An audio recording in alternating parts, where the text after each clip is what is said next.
Hello and welcome back to Exothermic Plays Games. I'm Exothermic and I've been doing a daily countdown of my 366 favorite video games of all time. Coming in at number 18 is Dragon Age Origins.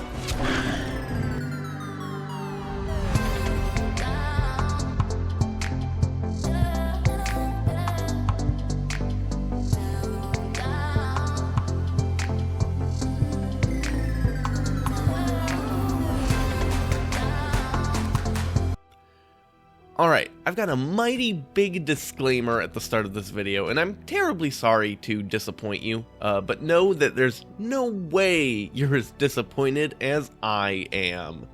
I've played a ton of Dragon Age Origins, and I was even still looking forward to playing more, but it's been about a decade since I last played it.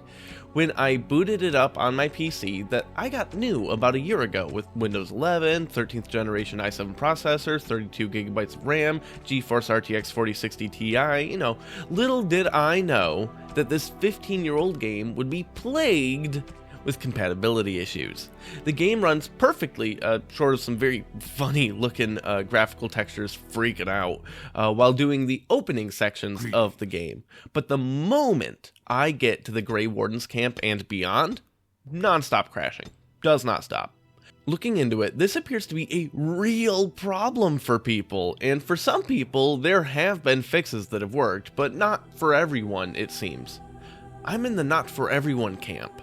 I'll talk about the other stuff, and I'm sorry I can't show it to you. With that out of the way, it's time to move on to talking about one of the greatest role-playing games ever made.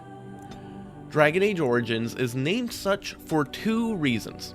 One, it's the first game in the franchise, and I guess they assumed it would become, a franchise. But more importantly, the game is really focused on your origin story mattering. When making your character, there are three races you can pick from: human, elf, and dwarf. And depending on your race, you can pick a character class from warrior, mage, and rogue. Dwarves can't be mages, but generally speaking, everyone else can be everything. But more importantly, you can also then pick a background. In fact, you have to. Some things are locked in based on your race/class combo, but most of them have a couple options, and this will drastically alter your storyline at the start of the game and have long-lasting ramifications for how that character interacts with the world, and vice versa.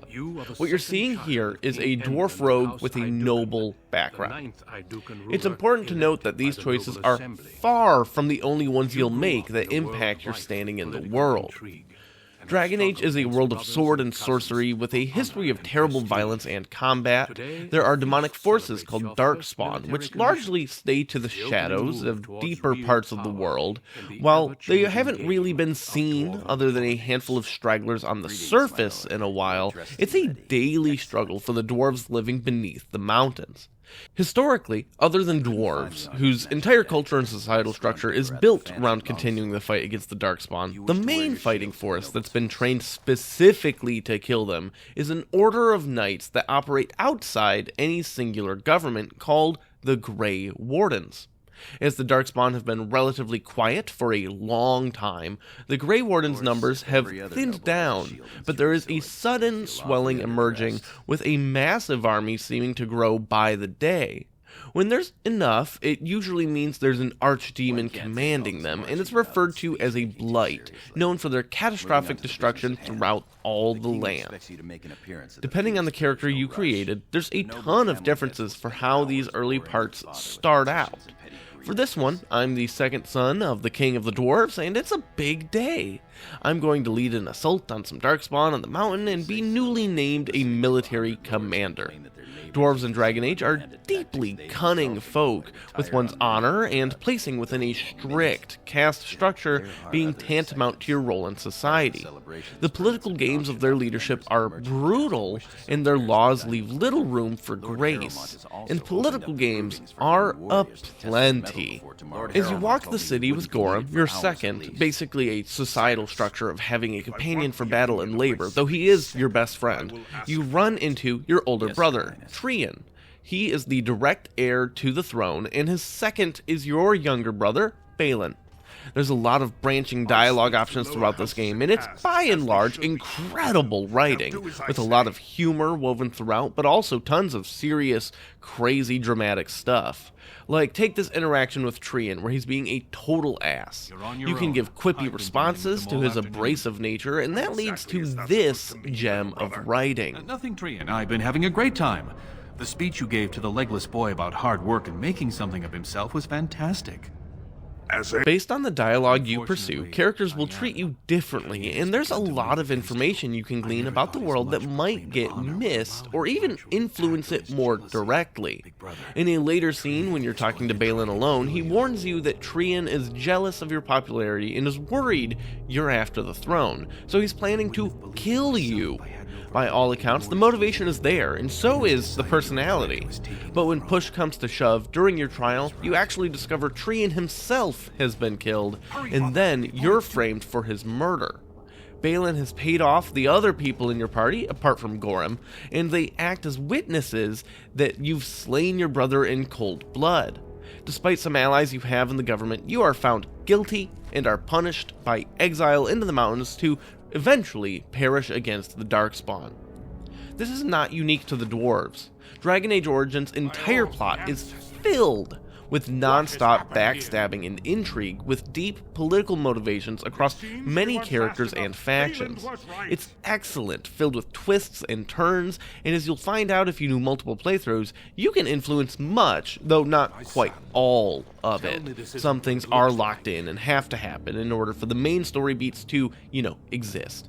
Speaking of main story beats, fortunately for you, also traveling through these Darkspawn-infested parts of the cave is a Grey Warden named Duncan.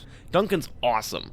You already knew that he was there, so you had a real reason to go seek him out. It turns out that one of Duncan's motivations for even going to the area and seeing you was to scout for potential recruits for the Wardens, and he encourages you to join them. So you go along, and you're at the Grey Warden camp. At the camp, you meet the recently crowned human king, Cayenne, and also joined by Loghain, his father-in-law.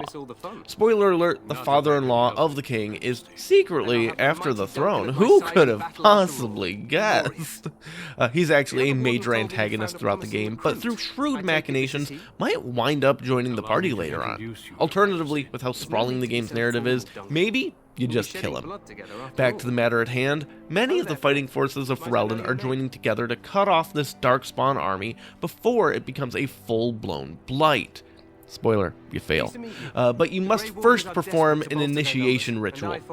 Joining you are a couple other Grey Warden recruits, and they're all fine, except for one who's truly amazing.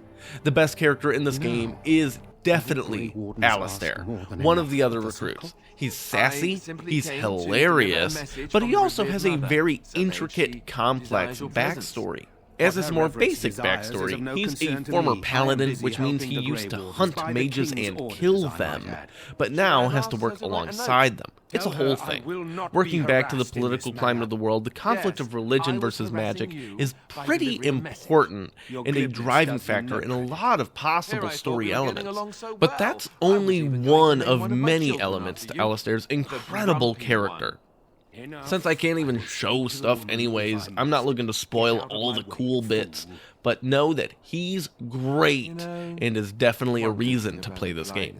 Oh, I should mention that the reason I don't care about the other Grey Warden recruits is they died. Yeah, the initiation ritual is drinking Darkspawn blood, making you part Darkspawn, and then you can connect to their hive mind in some capacity to sense their movements and actions. It's very important for the role of a Grey Warden, but also very deadly. The survival rate of the initiation ritual is very low. In fact, 2 of you surviving was such an outstanding success. Great stuff. Later on, you gain some more party members, like an extremely powerful young mage named Morrigan, who is admittedly super cool, but not as great as Alistair, I think. Oh, and you can have a dog. The dog is great. Over the course of the game, you'll have loads of conversation with your party, and there's a whole relationship system, and you can romance different people, and unlike most games like this, it's important to the actual plot. But I'll let you discover that if you want. For now, I'll just say that Morrigan has plans. Apart from the amazing narrative and unique decision-oriented subplots, what's great about the game? The diversity of combat, of course. There's a lot of ways you can handle fighting in this game. You could really approach it as several different genres, all at the same time. Want to go purely turn-based, like a top-down tactical RPG? You can do that. Zoom the camera out and then press the pause button to give commands to your party and watch it unfold. Want to do a basically single-player action game? You can do that. Zoom in a bunch and run around in real time, pressing hotkeys for your abilities as you dish out your flurry of attacks and awesome stuff. But of course, the game becomes truly magical when you do both simultaneously. Depending on what I'm doing with the game, I generally like the zoomed in perspective, but for larger fights, definitely zoom out and take a more tactical approach. It's great to be able to switch these seamlessly as I feel the needs of the fight and like my immersion shift and change over the course of the game and even just over the course of like even by the minute. Importantly, I do want to mention that you can do your combat abilities and everything just at any time. Want to stealth around? You can do that. Want to cast a fireball? You can do that. The world may react to what you're doing, and always being able to do things like pick random people's pockets or start fights is great. You might be wondering how you're giving commands to your party members while zoomed in, by the way. There's a couple of ways you can do this. If you want to do it more directly, just click on their character portrait on the left side of the screen, and you'll change to their perspective and control them directly. But generally, they control themselves with a very in-depth tactical setup you can customize to your heart's content. I faced a system very similar to this just a couple days ago when I covered Final Fantasy XII, and this tactics setup is very close to the Gambit system there, with the exception that you always need to be controlling somebody and can't, just like set the controller down.